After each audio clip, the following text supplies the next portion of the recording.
let me tell people who we're talking with today. I got Roly Valazquez here of AVAT uh, out of Miami, Florida. They've just released their new single, "Faith in Flames." And again, Roly, it's great to have you with me, man. Likewise, thank you so much for having me on, Scott. Absolutely. Um, the band is pronounced AVAT. Okay. Um, I was yeah. Just want to make sure we note that.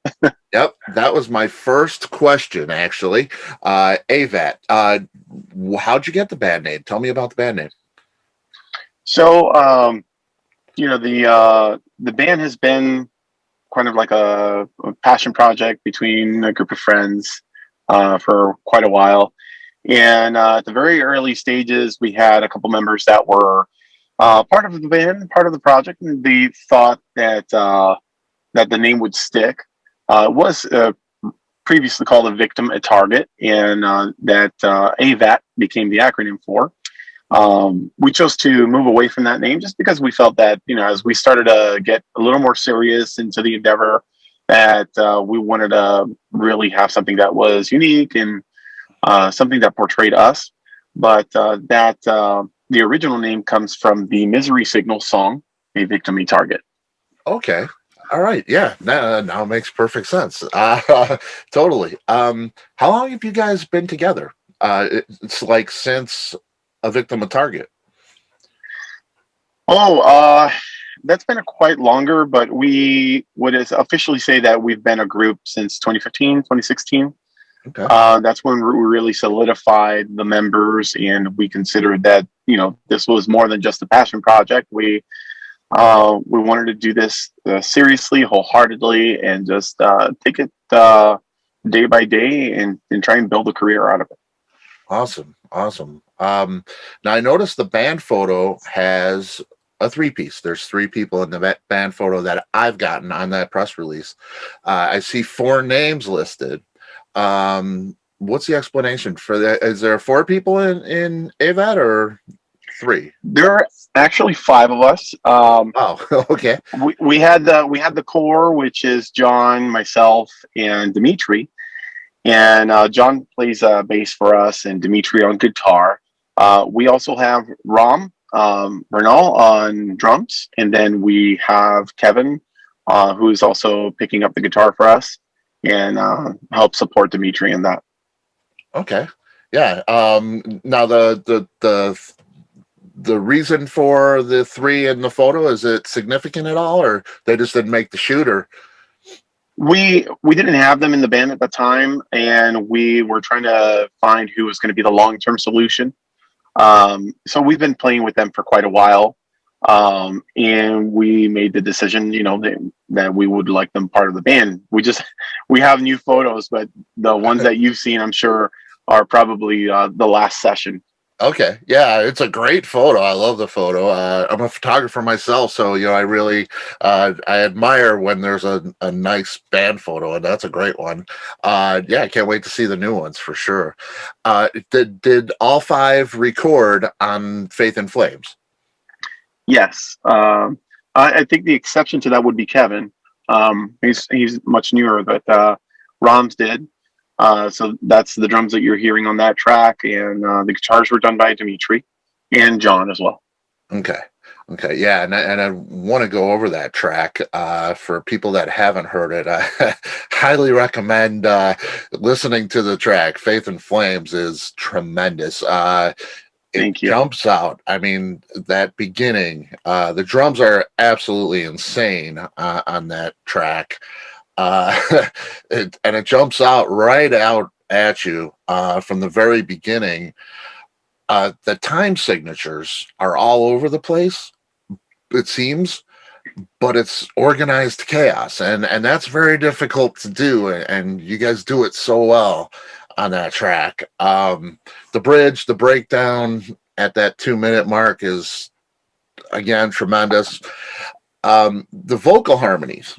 I want to talk to you about the vocal harmonies in that chorus. Does anybody else sing in the band? Yeah, we have Dimitri and John both backing me up on vocals.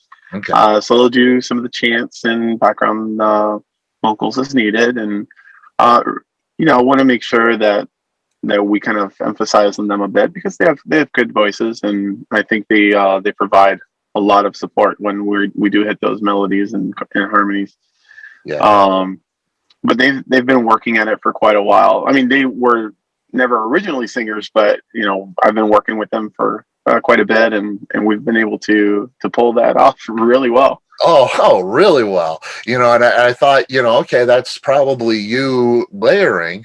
But then I thought maybe somebody else sings in the band, and I mean, you guys harmonize really, really well. I mean, Thank you. that is key to the song for me because I think, the track is super heavy, and it would be something that would easily have a screamo vocal or something a lot heavier, more growly or something of that nature, but you got a lot of control with your voice, and putting that harmony in there really makes it a little more accessible. Do you have vocal training? It sounds like you do to me. It's a lot of control, just a lot of control on all these tracks that you have out. Yeah, I have a fairly long history with singing. I've been singing from an early age. I used to watch my father, kind of like listen to his records, and I'd be singing along to things like AC/DC, Back in Black, and that kind of stuff.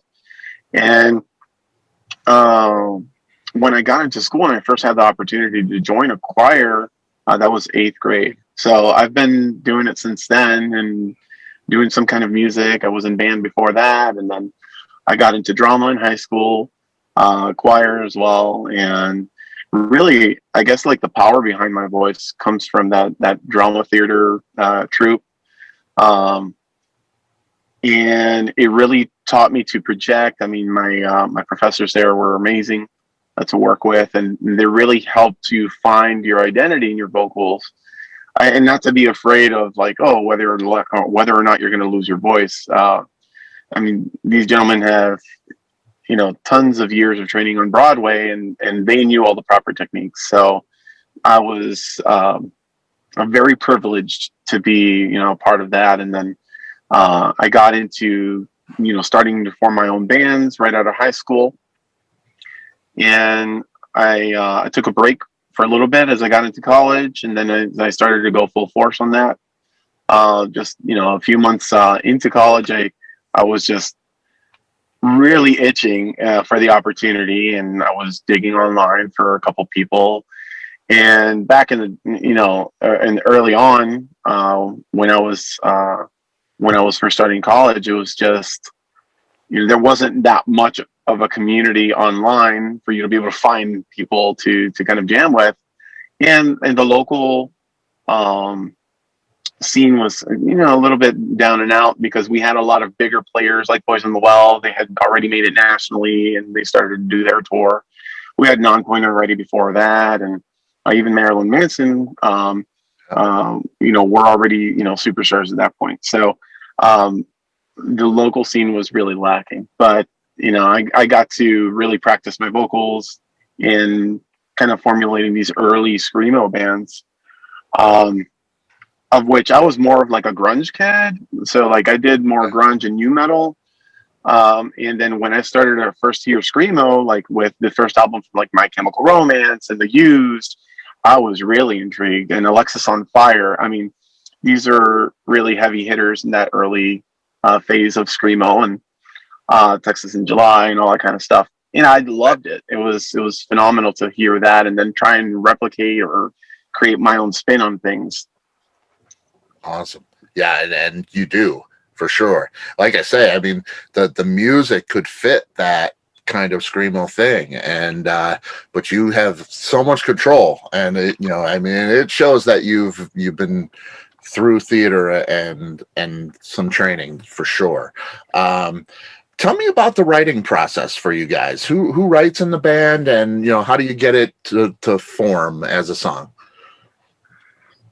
So we kind of throw ideas back and forth. So we'll have both John and Dimitri will kind of say, hey, I wrote this riff. What do you think of this? Or I'll have like a melody or a hook in my head that will kind of use third-party apps to record real quick on the phone, send that in through our local chat, and we'll start to dive into it. So a lot of it ends up being maybe that first, rhythm, um, and then we'll kind of build into other sections from there.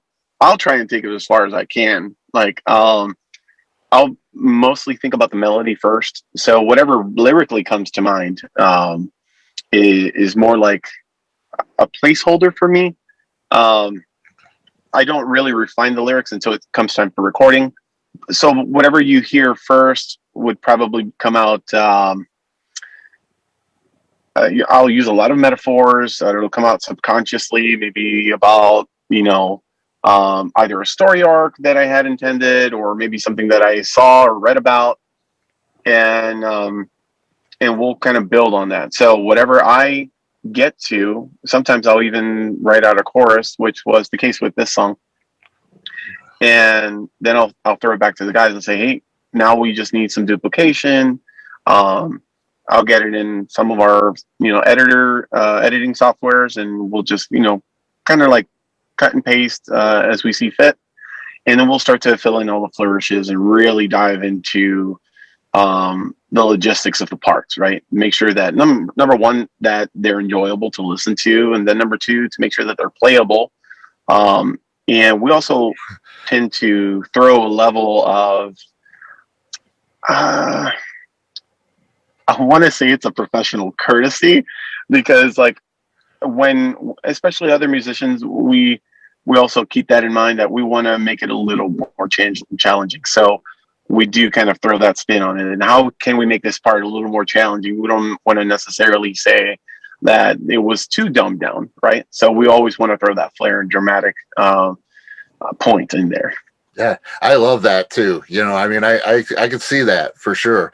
Uh, it's a little, you could show off if you wanted to, for sure. This is a high powered band. You guys are capable of just about anything. It feels like when I listen to this stuff, it's tight. It's extremely tight. Thank you. When you're writing lyrics, what inspires those lyrics? I don't hear a lot of dragons and fire and fictional type stuff. It seems very close to home. Yeah, I mean, I would say I'm well aged. I've lived quite a bit, and I draw inspiration. I tend to say the most that I don't speak personally about my life, but really, I guess thematically, maybe there are certain topics that I want to discuss, right? As is the case with this song, really discusses about those toxic people in your life, right? That really have no place in it, and so you spend so much of your time trying to appease these people, and the end result is always up in flames, right? And a lot of the times we kind of tend to want to salvage the situation, more like that hero archetype deal. Right. So this was kind of like my play on that. When I think about what I want to write, as I mentioned, it really just comes flowing out.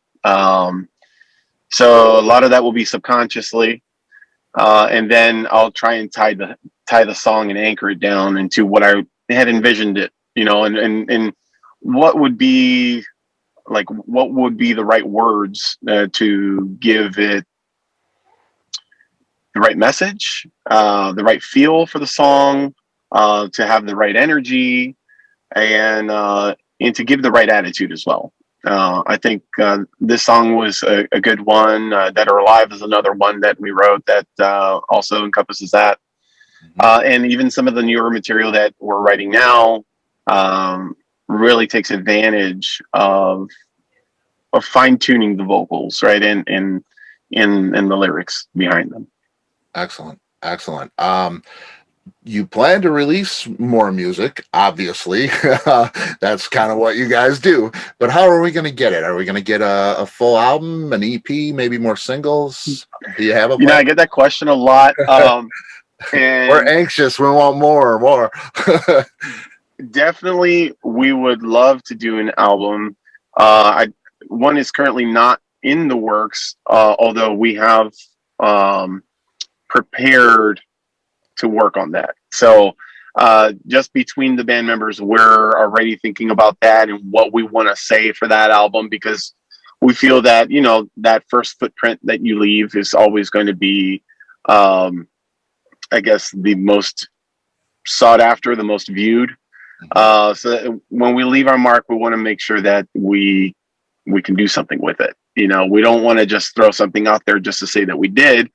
And that's really why the whole single format right now, it really plays to to how we are as a band. Because, you know, right now we can throw out Faith and Flames, and then maybe next week we could do a ballad, and you know, and really keep it up in the air. One of the things that I'd like to continue to do is just keep the dynamics of the band, and cater to as many different styles as we like. You know, we come from all different kinds of backgrounds, from, you know, Metallica to Tesseract. You know, Right, right. so I mean, there's all different kinds of things that are really going on in our heads for that.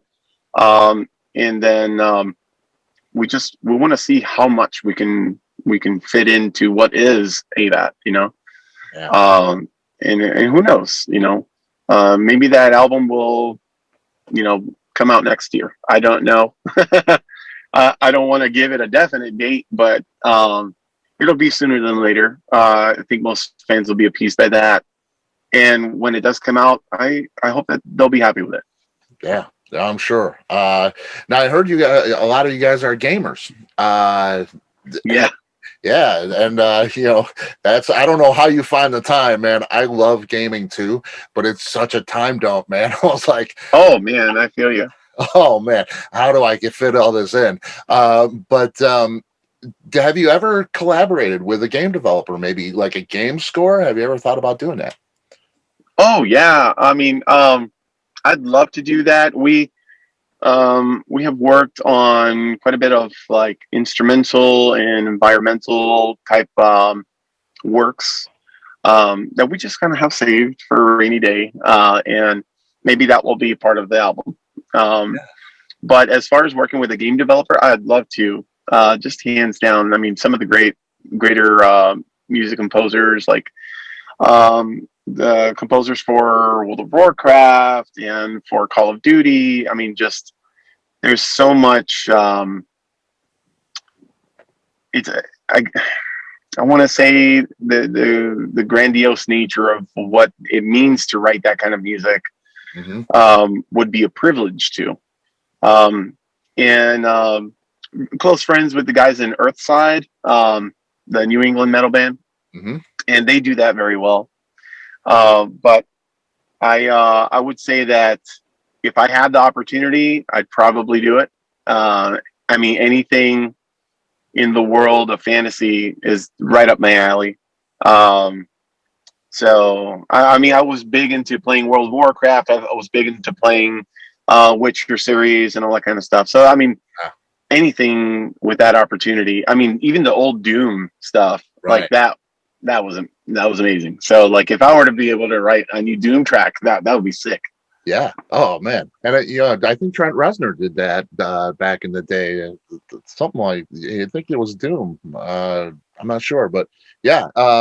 You know, it's a market. You know, and I think you know, listening to the guys, knowing you're a gamer, uh, I I thought, wow, that's you know, you guys could definitely do that. You know, I can see going into war with you know that beginning of, especially the beginning of Faith and Flames. You know, it's like, all right, I'd be pushing buttons a little faster for sure.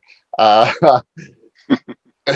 now, do you have a spouse and children? I know that I thought I heard that you did. Um, does that change you for you musically? You know, having trying to balance that.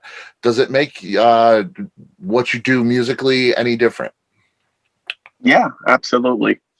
Especially at this stage in the game. I mean, I don't have the luxury of having to have started this before that phase in my life. And every decision that I make has to be much more calculated. And that's one of the things that, working with our team at Apocalypse Records has been so instrumental for our success. They understand, where I'm coming from. Um, and it is a balance, but it's also putting forth that effort every day. So is it a challenge? Yeah. But is it impossible? No. I work a full-time job right now, and I'm chilling here in the car doing this on my break, and then Yeah. I'll get home and I'll have responsibilities there to uphold, and I have to find the time for the band.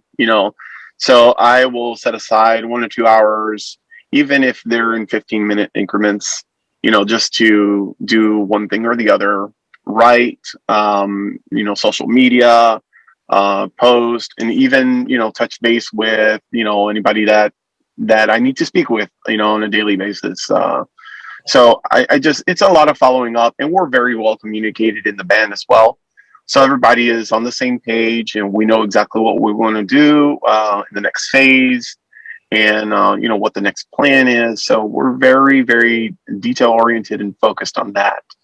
Um, and I guess I would have to say that for those that are out there that are facing the same situation, it's not impossible. You know, Proof is in the pudding, right? And you just got to put the same amount of effort that you would have put. It's really about quality, Mm-hmm. and just taking that 1% every day. Every day, that extra percent is going to take you a mile, and every mile closer to your dream. Wow, man, that's great. You are a quality vocalist and a quality man, obviously, and I admire that. Like I raised Thank two you. kids myself. They're grown now. And it is a challenge to fit everything into your day and still be that father you want to be, and the man, the husband you want to be, and I totally admire what you're doing. And uh, now, with that in mind, I think about tours. It's starting to open up again here. Oh Uh, yeah. what is that picture like for you? I'll make I don't want to take up your entire break, which I probably did already. Oh But no, we're fine. okay. Yeah, touring, is that something that you're interested in doing? Is it possible for you? And are there any plans? Yeah, it's definitely possible. Um, we we already have all that worked out, and we are just trying to figure out who we need to tour with, really. Who is the right market? How do we target, the right audience? And right now, it's really developing a lot of the relationships behind that. So we have been very careful and very attentive to um, advice and how we should go about things. So what we have been doing is definitely dedicating a lot of time to our live performance. We rehearse several times a week, and then individually every day. So we're ready to go at a moment's notice. So if we were to get a call from Metallica, which would be amazing, uh, uh, you know, and they ask us to open up for them, and if it's even 2 minutes that we could play, half of a song, I'm totally down. At the drop of a hat.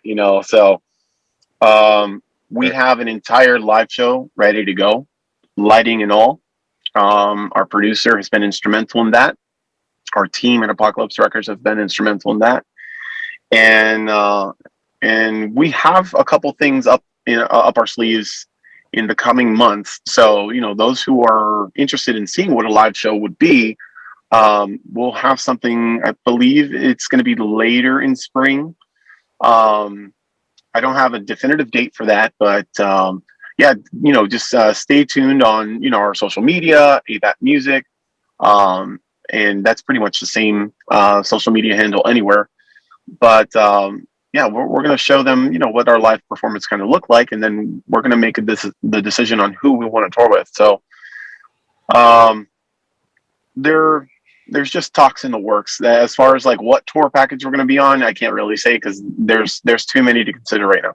Man, that's great to hear. That's really great to hear. And you're all ready to go. Wait Yeah. for that call. Yeah, that'd be pretty cool to see out on a big tour like that for sure. Is that the dream gig, Metallica? Oh, there's so many musicians I would Yeah. be honored to play with. I mean, an absolute honor. Metallica is just a force, you know. Mm, Um, when you think metal, you think Metallica, yeah. you know. So that would definitely be a once in a lifetime thing for me. If Uh, I were to get that opportunity, I would not take it for granted at all. Um, and there are a couple others that I would absolutely enjoy playing the stage with. I mean, Killswitch, Trivium, all that remains. All these bands would just be fantastic to share the stage with, and even support. At any stage or level. Very cool. Yeah, and I'd love to see you supporting them, or you doing the co-headline or anything of that nature. I think you're on your way for sure. And don't forget about me here in Chicagoland, man. I'd love for you to come see me, and you know, uh, Absolutely. I can photograph the band, and we'll hang. And I'd love to shake your hand, man. Absolutely, man. I'd definitely be down for that Chicago pizza and Yeah, and touring, man. That would be great. I've never been to Chicago actually, so really. that would be phenomenal to do. I mean, I've only seen it in photos and whatnot. And Uh, I'm a web developer, so I tend to see a lot of the city through photos and photo works. But I yeah, mean that has such a rich history in yeah. that city. I mean, yeah, I So can. I can't wait to step foot in that. Yeah, I can't wait for you to come by, man. That'll be great. That'll be great, and I think it's ready to happen, man. You guys seem like you're ready to explode, and everything's opening up. How great is that? Let's Thanks. hope it just continues. But tell people where we can find you. AVAT Music, um, Yeah, official social website. media is going to be AVAT Music, right? AVAT Music. If they want to find us and listen to our music, you can find it on YouTube. We have several videos out. We're also preparing some other videos for that as well. You can also listen on Apple Music, Spotify, Deezer. Uh, these are especially for our international folks that love to listen in. And yeah, I mean, we're pretty much everywhere that you can imagine. Yeah, That's one of the things that I try to just have a checklist for. It's like we need to be on here, here, here, here, and trying to find the right name. That was that was an effort, definitely. yeah, yeah. It's funny, and I had somebody ask me at work last night. He said, "Do you know? I only got half the name from a radio. Do you know this band? Something Misha or something like that?" And I was like, "I don't know what you're talking about, and I can't." And then it was gone. So I thought to myself, that poor band, because he liked what he heard. Yeah, But he's never going to find it, because you know what I mean. There's yeah, a it's a blip. miscommunication. It's big, to Yeah, get out there, get that name attached to the song, and get it to people as a package. And I think you're doing a fine job doing that, because everywhere I see everything together with the sound delivered. So it's pretty cool. You guys are well organized, super talented. I wish you the best, Roly. thank you, It's been a blast talking to you today, and yeah, go get yourself something to eat and get a real break. thank you, Scott. I appreciate you having me on the show. Absolutely, and yeah, come see me in Chicago, man. We'll do some pizza, and we'll celebrate your show for sure. Absolutely, man. Absolutely. I'll be looking forward to it. Awesome. Thanks, Roly. Take care. Take care. Bye Bye bye. bye.